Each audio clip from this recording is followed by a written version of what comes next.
Nikos Aliagas va présenter son dernier numéro de 50 Inside ce samedi sur TF1. Un grand moment pour l'animateur qui animait l'émission depuis 16 ans. Il n'a toutefois pas contribué à son lancement. En effet, au démarrage, c'est Guillaume Lacroix qui en était le présentateur. À la fin du mois d'avril dernier, Nikos Aliagas a créé la surprise en annonçant quitter 50 Inside sur TF1.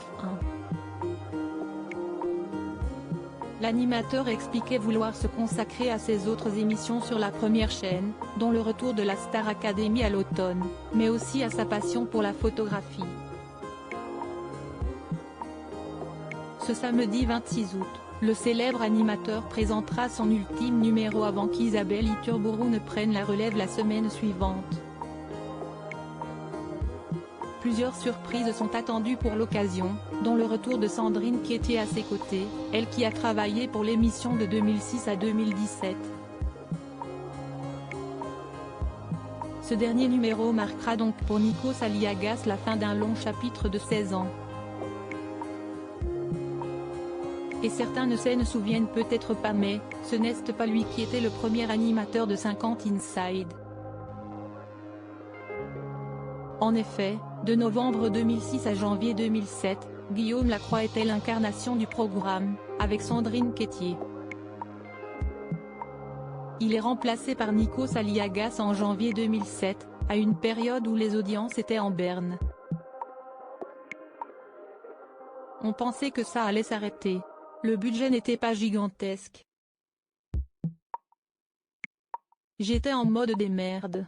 Même plus tard, quand je me déguisais en Spider-Man ou Maya l'abeille pour une interview, je faisais les magasins, on n'avait pas d'assistant, s'est souvenu Christophe Beaugrand pour Le Parisien, lui qui était à l'époque la voix off de la rubrique People Police.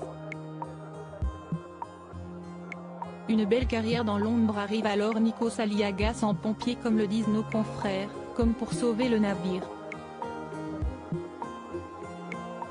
Disons, en camarade, j'avais 5 ans de star assez derrière moi. J'ai remplacé Guillaume Lacroix mais il est resté rédacteur en chef et on est devenus super copains, a fait savoir le mari de Tina Grigoriou. Guillaume Lacroix est en effet resté à la rédaction de 50 Inside jusqu'en 2010 avant de quitter le groupe TF1. L'année de son départ, il a lancé sa propre société de production nommée Black Dynamite qui s'est occupée de grandes émissions comme Le Grand Journal, Les Césars ou encore Le Grand Débarquement sur Canal+, mais aussi des films tels que Les Infidèles.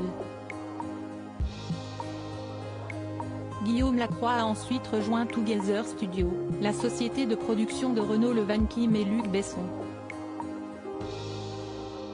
Le journaliste a par ailleurs lancé le Média Brut avec l'ancien rédacteur en chef du Petit Journal Laurent Lucas, qui est désormais le producteur éditorial de Brut, et Rémi Buisine, à l'origine de l'application Periscope. Un joli CV.